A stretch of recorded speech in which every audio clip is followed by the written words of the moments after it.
የመረጃ ነጻነት አዋጅ ላይ የሀገር ደህንነትን በተመለከተ ሚስጥራዊ መረጃዎችን አሳልፎ የሰጠ ሰው እስከ 3 ዓመት እስራት ወይም ደግሞ 100 ሺህ ብር ቅጣት ይቀጣል የሚለው ድንጋጌ ቅጣቱ አነሰ በሚል ከአንዳንድ የሕዝብ ተወካዮች ምክር ቤት አባላት ተቃውሞ ቀርቦበታል።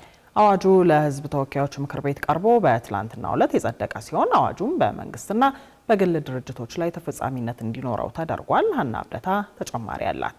የመረጃ ነጻነት አዋጅ በኢትዮጵያ ሕዝብ እንባ ጠባቂ ተቋም ተዘጋጅቶ የቀረበና በዲሞክራሲ ጉዳዮች ቋሚ ኮሚቴ የተለያዩ ውይይቶች ሲደረጉበት ቆይቶ በትናንትናው ዕለት ለሕዝብ ተወካዮች ምክር ቤት ቀርቦ ጸድቋል። ይህ የጸደቀው የመረጃ ነጻነት አዋጅ የሀገራትን ልምድና ዓለም አቀፍ የመረጃ ነጻነት መርሆችን ግምት ውስጥ በማስገባት በፊት በመንግስት አካላት ላይ ብቻ ተፈጻሚ የነበረው አሁን በግል ድርጅቶችም ላይ ተፈጻሚነት እንዲኖረው ተደርጓል። በአዋጁ ከተጠቀሱ ጉዳዮች ውስጥ የመረጃ ነጻነትን ለመጣስ ሆን ብሎ መረጃ ያጠፋ እንዲሁም በሚስጥር መያዝ ያለበትን መረጃ አሳልፎ የሰጠን የሚመለከተው ድንጋጌ ይገኝበታል።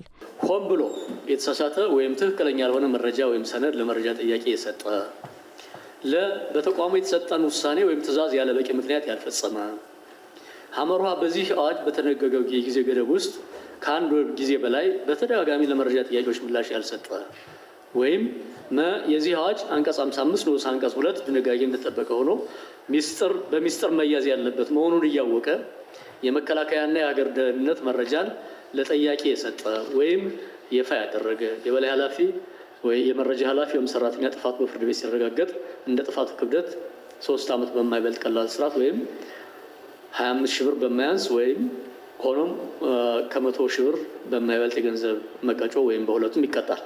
በሚስጥር መያዝ ያለበት መረጃ መሆኑን እያወቀ የመከላከያና የሀገር ደህንነት መረጃ ለጠያቂ የሰጠ ወይም የፈቀደ ሰውን በሚመለከት የቀረበውን ድንጋጌ በተመለከተ ከምክር ቤት አባላት ቅሬታ የቀረበበት ሲሆን ቅጣቱ እንደገና መታየት አለበት የሚል ጥያቄና አስተያየቶች ተሰጥቶበት ነበር። የሀገር ደህንነትን የሚመለከት መረጃ አስተላልፎ የተገኘ ሰው ከ3 ዓመት በማይበልጥና ከ25 እስከ 100 ሺህ ብር በሚደርስ ቅጣት ይቀጣል ይላልና በሌሎች አዋጆቻችን ስናወጣቸው ከነበሩ የቅጣት እርከኖች ይህ በጣም ያነሰ ይመስለኛል። ወይራስ ጠንካራ መሆን የሚገባው ይህ ነው።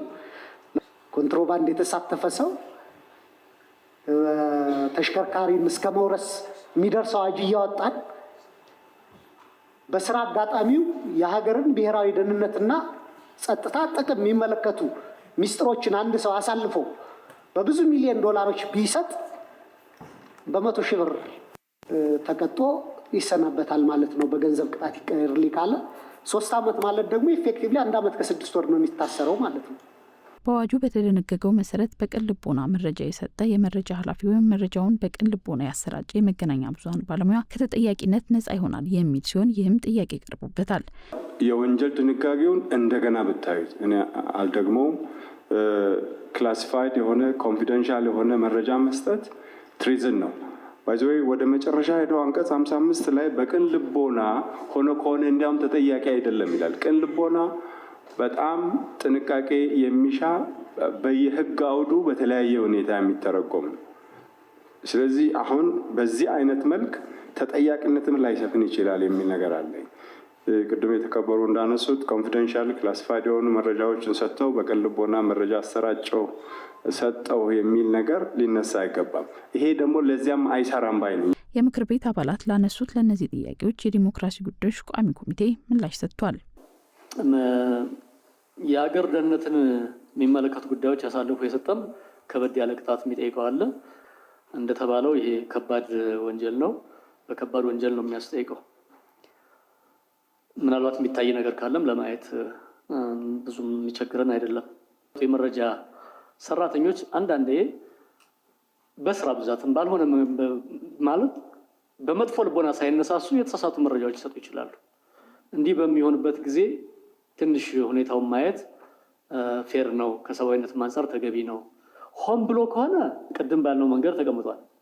ነገር ግን ሳያውቅ የተሳሳተ የተበላሸ ነገር የሰጠ እንደሆነ በቅን ልቦና መሆኑም ከተረጋገጠ ቅን ልቦና ያው እንትኑ መለኪያው ሪዝነብል ማን ስታንዳርድ ነው። በእርግጥ በዛ መንገድ ያው መግባባት የለም። ቅን ልቦና ማለት ነው የሚለውን መግባባት የለም። ግን ሁልጊዜም በማንኛውም የወንጀል ህጋችን የፍትሐ ብሔር ህጋችን መዝንበት አግባብ የሚመዘን ነው የሚሆነውና ቤቱ አፈ ጉባኤ ታገሰ ጫፎም የሀገር ደህንነት መረጃን ለጠያቂ የሰጠ ወይም የፈቀደ ሰውን በሚመለከት የቀረበውን የምክር ቤት አባላትና የቋሚ ኮሚቴውን ምላሽ ካዳመጡ በኋላ ከሀገር ደህንነት ጋር የተገናኙ መረጃዎችን የሰጠ ሰው በወንጀለኛ መቅጫ ሕግ እንደሚቀጣ በአዋጁ እንዲመላከት አቅጣጫ ሰጥተው አዋጁ በሙሉ ድምጽ ጸድቋል።